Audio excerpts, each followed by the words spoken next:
it's Natasha and thank you so much for joining me today. Today we are going to be taking an embossing folder and turning it into something else completely different. So I am going to start off with creating a bit of a background. Now this is a super simple way.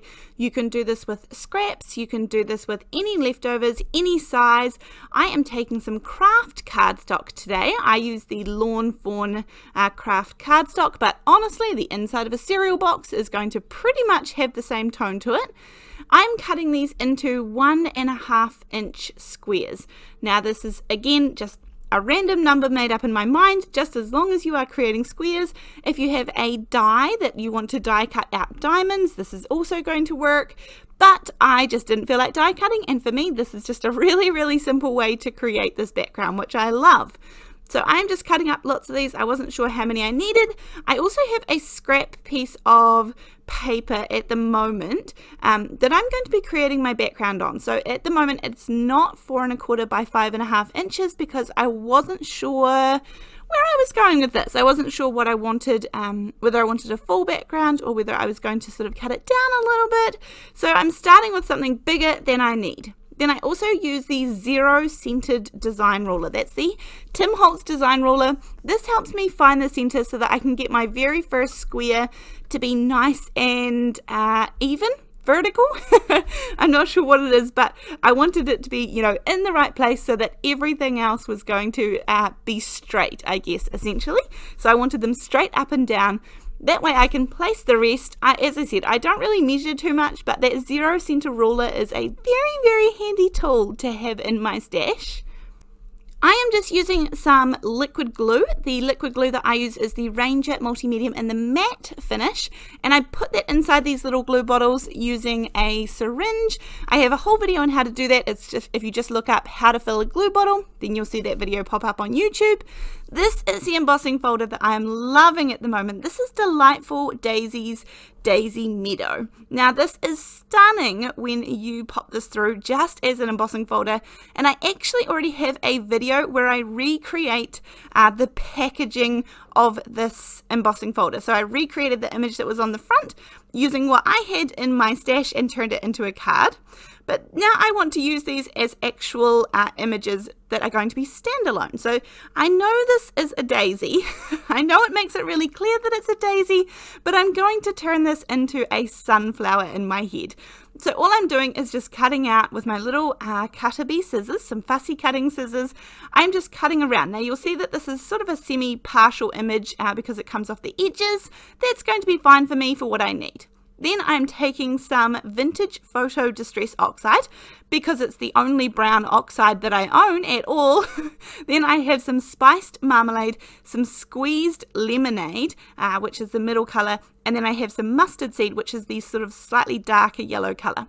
Now I am loving these brushes, and actually I love how this turned out. I think I did okay with this. This is not my forte. Coloring is not something I would consider myself good at, but I use these little brushes and I really think that the finer details that I can get with these brushes is what's creating the look here. So I went over with the squeezed lemonade and I just did like a really rough bottom layer of ink, and that just gives me something to work off. Then I kind of do some of the spiced marmalade, the orangey color, closer into the center where it would be a little bit darker with the shadows. And I thought I was semi-finished here, but the inside is not finished, so I'm going to add a little bit more brown ink. But I think there's lots of texture and dimension on those petals just by being able to use the sort of the edges of these little brushes. So I'm really loving these. These were a good investment for my little craft space. So I definitely feel happy with how that looks at the moment. I'm going to cut the edges off here, just the spare edges at the moment. As I said, this is still too big for what I need, and that's okay.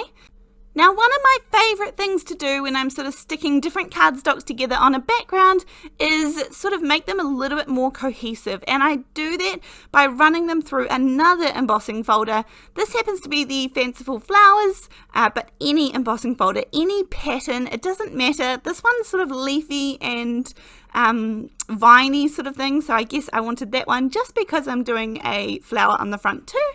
and I'm just going to run this through, and it makes everything look like it was meant to be that way. Everything is sort of joint and a little bit more cohesive. So I really like this look. I think this is worth doing. If you want it to show up a little bit more, I would run some white pigment ink over top of this really gently just to catch the raised embossing.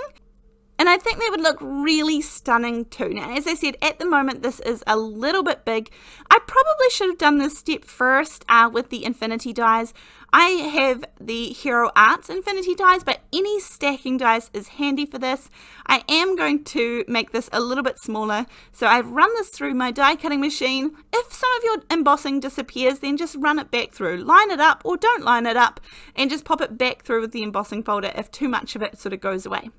Now I want to create some leaves for this, but I don't necessarily have any sunflower leaves for me, but that doesn't matter. That's not going to stop me. So for here, I have used some double-sided adhesive on the back. I use the scrapbook.com one because it's really nice and thick, and it often only cuts sort of the first layer and the adhesive, and it makes it easier for me to keep the images inside of the negative. So when I just want them to stay in there for coloring purposes, which just keeps them a lot more sturdy, then I use the thicker double-sided adhesive sheets, and that way I know they're going to stay in place. Now, you guys will know that this is one of my favorite dies at the moment. Absolute favorite. So simple, but it packs so much punch.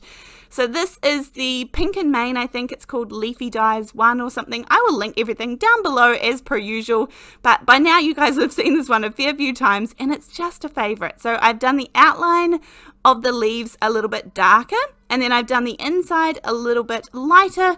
It doesn't really matter. I think this just creates a gorgeous, gorgeous leaf. So I was really happy with the outcome here, and you can see I'm able to pop it out no problems, even though I use that thicker double-sided adhesive on the back.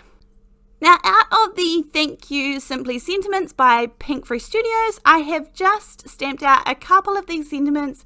I stamped out a main one, the thank you, and then I stamped out a little sub-sentiment as well. And then for the main one, I'm going to fussy cut right around the edges of all of those gorgeous letters. And then I have a little note to say, and that's the little sub-sentiment which I cut out just nice and straight.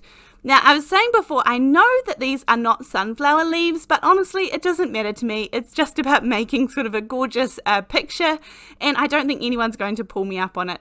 Maybe some if they're garden lovers, but I think I'm okay. So it's just a matter of putting everything together. I have some foam tape, which I'm going to pop up my little sunflower on. Now remember that he is not fully complete, so I'm going to sort of pop him in the corner, so that was always the plan, that was just fine. And then I'm actually going to cut up these leaves, and so that way I can sort of get the most out of them. And it doesn't look like I've cut up one image, but it means that out of the die cutting that I did do, I can make the most of it and not have any waste either. So I'm just going to tuck these in, and so there's some gorgeous little foliage all around. Then once I'm ready, because this has the double-sided adhesive on the back, all I have to do is pull this off, and I know that I have a really strong adhesive that is not going anywhere. So that does make life pretty easy, and I can just tuck all of these in because I have the foam adhesive behind the actual sunflower. Then it's a matter of preference as to where you put the sentiment. I was struggling whether I wanted it to go up the top or whether it should go further down towards the bottom. So when I'm not sure, I usually just have a play around. I put them in both positions and see which one I like best. And I'm sure that I could have done either and been really happy with it. So I chose to put it down the bottom, but you can see that I'm sort of having all these decisions, putting it up the top, putting it down the bottom. But yeah, I wasn't sure. So I've put this onto a 4 1/4 by 5.5 inch card base. And I really like this one. I think the Kraft cardstock is a really nice neutral for the background. It sort of creates a background without being too noisy. And again, just a really simple pattern, helps the background stay the background when we have this gorgeous bright flower there too. So as I said, I will always have the products linked down below in case you're interested. I also have a snail mail address in case you would like to send me one of your cards. I have an address down below that you can use as well. Then I also have the Buy Me a Coffee in case you would like to support my channel, which I appreciate so much. That link is down there as well. But I'm finishing off today's card with a little bit of white gel pen, and then that is it for today. So thank you so much for joining me, and I'll see you in the next video. Thanks, bye!